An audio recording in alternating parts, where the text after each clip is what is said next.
Welcome to CO desk. నేను మీ వెంకటేష్ కడకంచ.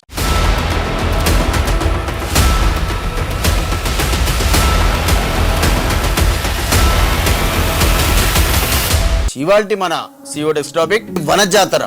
మేడారం అంటేనే ఆదివాసీల సంప్రదాయాల సమ్మేళనం. వనంలో కొలువైన సమ్మక్క సారక్కలను మొక్కని మనిషే ఉండడు. ఆ అమ్మవార్లను కొలవని ఇల్లే ఉండదు. మన తెలుగు రాష్ట్రాల్లోనే కాదు, చుట్టుపక్కల రాష్ట్రాల నుంచి మేడారానికి లక్షలాదిగా భక్తులు తరలి వస్తారు. ఈ క్రమంలో ఇక్కడ గద్దెలను అభివృద్ధి చేయాలని తెలంగాణ ప్రభుత్వం నిర్ణయించింది. అనుకున్నదే తడువుగా అంగు ఆర్భాటాలతో ఆధునీకరణ పనులు చేపట్టింది. ఇంతవరకు బాగానే ఉంది, కానీ ఇక్కడే సర్కార్ ఓ పొరపాటు చేసిందని విమర్శలు వెల్లువెత్తుతున్నాయి.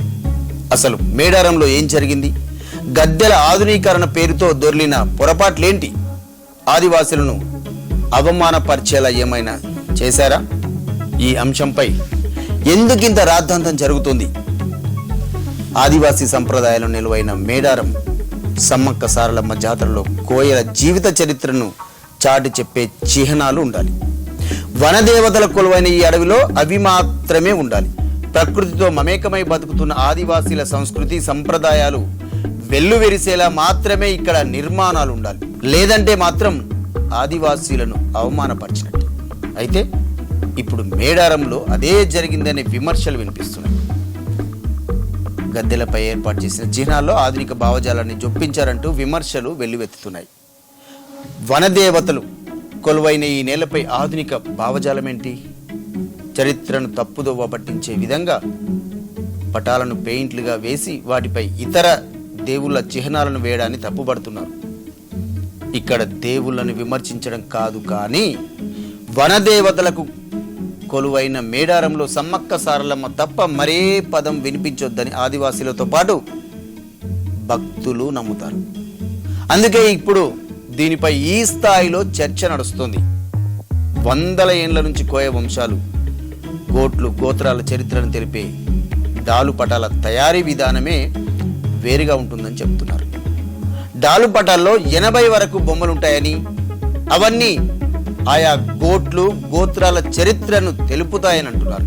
కానీ మేడారంలో స్తంభాలపై చిహ్నాలు సరైన విధంగా లేవని ఆదివాసీ పరిశోధకులు, జాతరపై లోతైన అధ్యయనం చేసిన వారు చెప్తున్నారు. అభివృద్ధి పేరుతో ఆదివాసీల చరిత్రను మరుగున పడేశారని ఆవేశపడుతున్నారు. మరి ఈ విషయంలో ప్రభుత్వం ఎలాంటి చర్యలు చేపట్టి? జాతరకు ఇంకా నెల రోజుల సమయమే ఉంది. ఈ క్రమంలో వెంటనే చర్యలు చేపడితే విమర్శల నుంచి తప్పించుకోవచ్చు, ఆదివాసీలను శాంతింపజేయవచ్చు. అందుకోసం ఏం చేయాలి? ప్రభుత్వం వెంటనే డాలుపటం తయారీదారులు, వడ్డెరలు, ఆర్తిదారులు, డోలి వాయిద్యకారులతో చర్చించాలి. వారు చెప్పిన విధంగా కొత్త చిత్రాలు రూపొందించాలి. గద్దెలపై యుద్ధ ప్రాతిపదికన మార్పులు చేపట్టాలి. లేదంటే సమ్మక్క సారలమ్మ భక్తులతో పాటు ఆదివాసీల నుంచి విమర్శలు తప్పు. అసలు ఎలాంటి జాగ్రత్తలు తీసుకోకుండా ప్రభుత్వం ఎందుకీ దుందుడుకు చర్యలు చేపట్టింది? దేవాదాయ శాఖ అధికారులు తప్ప, లేకపోతే ఇతరుల జోక్యమేమైనా ఉందా? వాస్తవానికి మేడారం జాతర నిర్వహణ దేవాదాయ శాఖ పరిధిలోనే జరుగుతుంది. ఈ జాతరకు తరలి వచ్చే లక్షలాది మంది భక్తులకు సౌకర్యం కల్పించడము, పారిశుద్ధ్య పనుల నిర్వహణ లాంటివి ప్రభుత్వమే చూసుకుంటుంది. అదే సమయంలో గద్దెల ప్రాంగణంలో పనులపై మాత్రం ప్రభుత్వం కానీ దేవాదాయ శాఖ కానీ జోక్యం చేసుకో.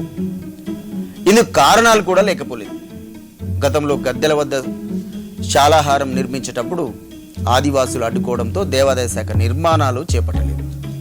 అప్పటి నుంచి కేవలం గద్దెల వద్ద ఆదివాసీ పూజారులు సూచించిన మేరకే పనులు చేస్తున్నామని అధికారులు చెబుతున్నారు.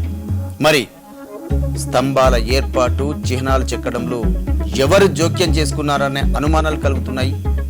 ఇదంతా ఆదివాసీలకు తెలిసే జరుగుతుందా, లేక ఎవరైనా కావాలని ఇలా చేశారా అనే విమర్శలు వస్తున్నాయి. జాతరకు సరిగ్గా నెల రోజుల సమయం మాత్రమే ఉంది. ఈ క్రమంలో ఈ వివాదం తెరపైకి రావడంతో భక్తులు కూడా ఆందోళన వ్యక్తం చేస్తున్నారు. మేం ఇంటి దేవతలా కొలిచే సమ్మక్క సారలమ్మ గద్దెలపై ఇలాంటి చిహ్నాలు ఎందుకు చెక్కారని ప్రశ్నిస్తున్నారు.